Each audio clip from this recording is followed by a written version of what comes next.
ডেভেলপমেন্টের কাজগুলো কিন্তু করতে হবে, কারণ ডেভেলপমেন্টের কাজ না হলে মানুষ কিন্তু সুবিধেগুলো পাবে না। আমি সব জেলায় যারা উপস্থিত আছেন, সব ডিএমকে, এসপিকে, এডিএম, বিডিও, এসডিও থেকে শুরু করে, ডিএসপি থেকে শুরু করে, আইসি থেকে শুরু করে আমার যত রাজনৈতিক নেতৃবৃন্দ, এমপি, এমএলএ যারা আছেন, প্রত্যেককে আমার অনেক অনেক ধন্যবাদ জানাচ্ছি। কারণ তারা প্রত্যেকটা জেলার যে প্রোগ্রামগুলো আজকে শিলান্যাস করা হলো এবং উদ্বোধন করা হলো, সেই প্রোগ্রামগুলো থাকার জন্য। আজকে কুচবিহার জেলাও এখানে আমাদের উদয়ন, রবি, পার্থ, হিপি ওরা ছাড়াও হিতেন, আমাদের জলিল আছে, আমাদের এমপি আছেন। সুতরাং তারা ছাড়াও ওদিকে প্রকাশ বারিক, সৌমিত্র, ওদের সাথে তো আমার দেখাই হয়েছে, গঙ্গাবাবু ওদের সাথে দেখাই হয়েছে। এদিকে আমাদের জেলার সকলেও আছে, জেলার সভাধিপতি বা মিউনিসিপ্যালিটির চেয়ারম্যান বা তারাও আছে। আমার এমপি জগদীশচন্দ্র বসুনিয়া, পরেশচন্দ্র অধিকারী, সঙ্গীতা রায়, সুমিতা বর্মন, রাজু মিশ্রা, সন্দীপ কাররা, রাজেশ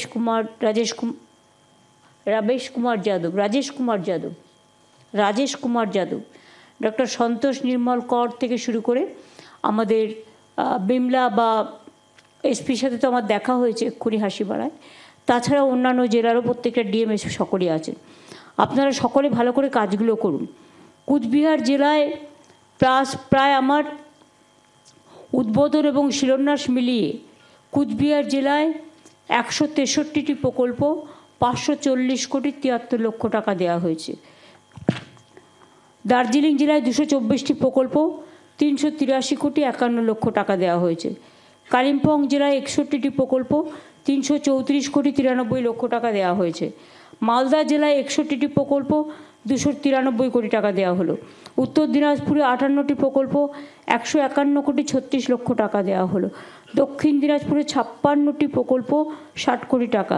আলিপুরদুয়ারে 24টি প্রকল্প, 21 কোটি 89 লক্ষ টাকা। মোট 689টি প্রকল্পে 1863 কোটি 57 লক্ষ টাকা এই শিলান্যাস এবং উদ্বোধনের মধ্যে দিয়ে আজকে এখানে করা হলো। আমি ডিটেলসটা বলছি না এই কারণে যে এর মধ্যে গুরুত্বপূর্ণ রাস্তা আছে, জল আছে, ইভেন কুচবিহারে অনেক সুস্বাস্থ্য কেন্দ্র আছে। এর আগেও অনেক কাজ করেছি, আর নতুন করে অ্যাডমিনিস্ট্রেটিভ মিটিংয়ে বলার প্রয়োজন নেই, আপনারা সকলেই জানেন।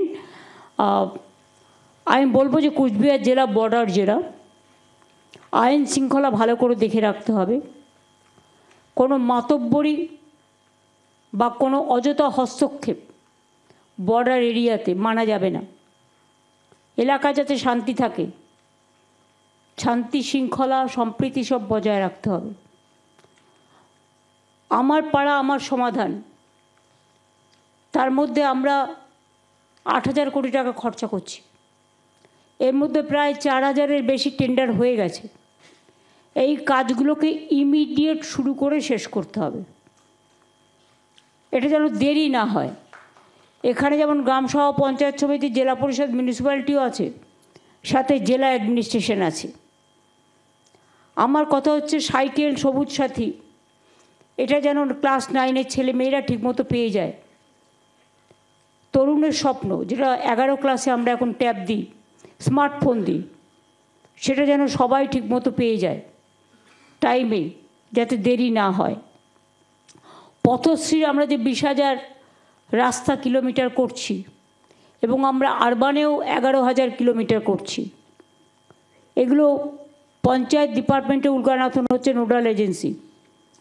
এই কাজগুলো কোনো রকম বাধা না দিয়ে কাজগুলো যাতে তাড়াতাড়ি হয় সেটা লক্ষ্য রাখতে হবে। পিএইচির কাজ অনেক জায়গায় চলছে, অনেকটাই জলের, আগে 2 লক্ষ মাত্র বাংলায় গ্রামীণ জলের কানেকশান ছিল, এখন সেটা 99 লক্ষ হয়ে গেছে। আগামী দিন আমাদের টার্গেট আছে 1,57 লক্ষ সামথিং। সেই টার্গেটটাও আমরা আস্তে আস্তে করব, কারণ সেন্ট্রাল গভর্নমেন্ট ফান্ড বন্ধ করে দিয়েছে। আমি এখানে বংশীবদন আছে, আমাদের হরিহর আছে, আমাদের কামতাপুরী, রাজবংশী, ওদিকে নৌশাক শেদ কমিটি, তাছাড়াও আমি নয়, তাছাড়াও আরও অনেকে উপস্থিত আছে অন্যান্য কমিটিরও, তাদের সকলকে আমার অনেক অভিনন্দন জানাচ্ছি। অন্যান্যরাও যারা আছেন, কালকে তো আমাদের মিটিং আছে, ডিটেলসটা আমি ওখানে বলবো, এখানে তাই ডিটেলসে আমি যাচ্ছি না। আমি জানি বিডিওদের ওপর প্রেশার পড়ছে, এসডিওদের ওপর প্রেশার পড়ছে, এবং বিশেষ করে বিএলওদের ওপরেও প্রেশার পড়ছে, ডিএলএদের ওপরেও প্রেশার পড়ছে। আপনারা দেখবেন সকলেই ওই কাজটাও করতে হবে, গভর্নমেন্টের ডেভেলপমেন্টের কাজও করতে হবে। এটা ইচ্ছা করেই করা হয়েছে, এমন একটা সময় চুজ করা হয়েছে যাতে ডেভেলপমেন্টটা স্টপ হয়ে যায়। কিন্তু ডেভেলপমেন্টের কাজটা হচ্ছে কন্টিনিউয়াস প্রসেস, কোনো কাজেই যেন গাফিলতি না হয়, এটা আমাদের সকলকে নজর দিয়ে দেখতে হবে। বাংলার আওয়াজ, বাঙালির আবেগ, জি 24 ঘন্টা।